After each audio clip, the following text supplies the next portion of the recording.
Si le roi entre dans la chambre, Jeanne se cache dans les larges plis de la robe de son tuteur. Quelle vilaine fille! En effet, une bête, pas une princesse, dit son père en riant de sa vilaine fille, en la tirant de sous le manteau du signor de Lignières. Jeanne pleurait déjà avant les prières du soir. Elle a compris très tôt qu'elle était laide. Elle était petite, avec une bosse gâtée sur le dos, et son visage était raté. Seuls ses grands yeux étaient attirants. Jeanne regarde avec envie sa sœur aînée Anna. Elle était jolie, personne ne se moquait d'elle. Mais Jeanne n'est pas aigrie, elle ne tombe pas dans le désespoir. Elle étudie assidûment, fait des progrès en mathématiques et en poésie, joue du luth, est gentille et intelligente.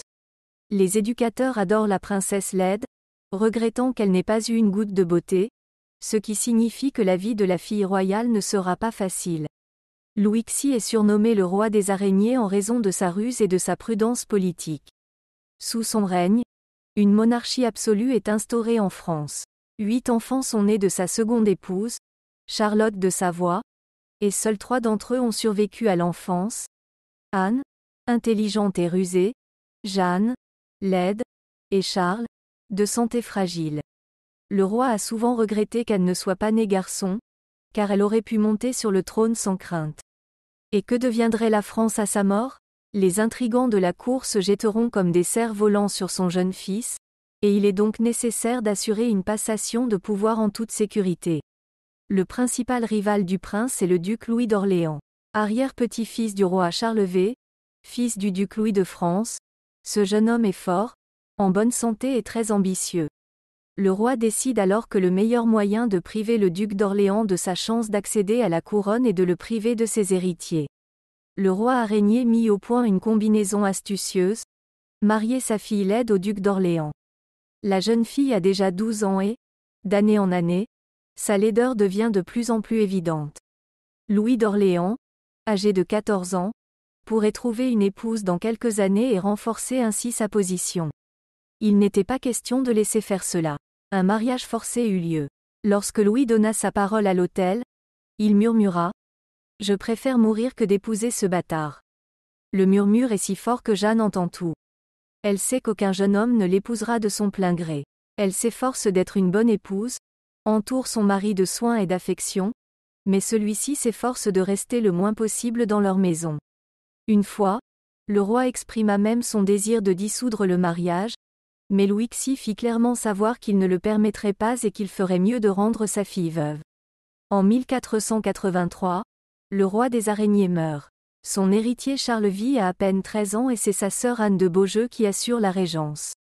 Louis d'Orléans se joint à la lutte pour le pouvoir, tandis que Jeanne passe beaucoup de temps en Italie à gérer leur domaine.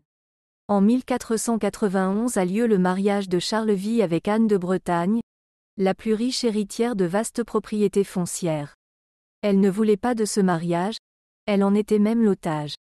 Mais dans le contrat de mariage, elle insiste sur une clause curieuse. Si le mariage ne donne pas naissance à un héritier, après la mort de Charleville, Anne doit devenir l'épouse de son successeur. Ainsi, la jeune fille conserve son statut royal et la France conserve la Bretagne.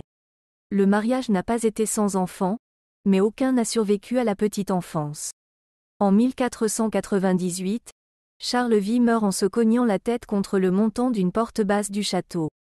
En vertu de la loi salique, la couronne passe à Louis d'Orléans.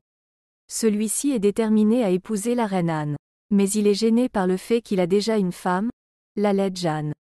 Des ambassadeurs se rendent à Rome auprès du pape, munis de documents et insistant pour que le mariage soit dissous. 4 raisons sont invoquées.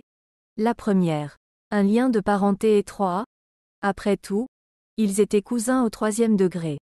Deuxièmement, l'affinité spirituelle. L'affinité spirituelle, le roi Louis Xi était le parrain de Louis d'Orléans. Troisièmement, le mariage a été forcé.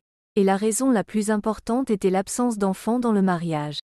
Louis affirme qu'en plus de 20 ans, il n'a jamais partagé le lit de sa femme. Sa laideur ne me permet pas de remplir mon devoir conjugal, affirme le roi. La pauvre Jeanne, à la barre du tribunal, nie ce dernier point. Elle affirme qu'elle est proche de son mari et qu'elle l'aime de tout son cœur. Pourtant, elle doit accepter le destin. Le pape annule leur mariage et Louis XII épouse Anne de Bretagne. L'affreuse princesse doit s'effacer dans l'ombre. Son ex-mari ne punit pas Jeanne pour les actes de son père et lui attribue un riche contenu, ainsi que le titre de duchesse de Berry. Profondément religieuse et vertueuse, cette femme commence à œuvrer pour le bien des habitants de ces terres et décide finalement de lier sa vie à Dieu. À Bourges, Jeanne fonde l'ordre des Anusiennes. Jeanne de France revêt la robe monastique et prononce ses vœux. Elle meurt en 1505 à l'âge de 40 ans. Des récits se répandent dans le pays, faisant état de miracles de guérison sur la tombe de la vilaine Jeanne. En 1562, le couvent où se trouvait le tombeau de Jeanne fut pillé et ses reliques furent jetées dans la rue. C'est alors qu'on découvrit qu'elles étaient incorruptibles. Au XVIIIe siècle, Jeanne de France, fille, sœur et épouse de roi, est déclarée bienheureuse et canonisée en 1950. Merci de votre attention.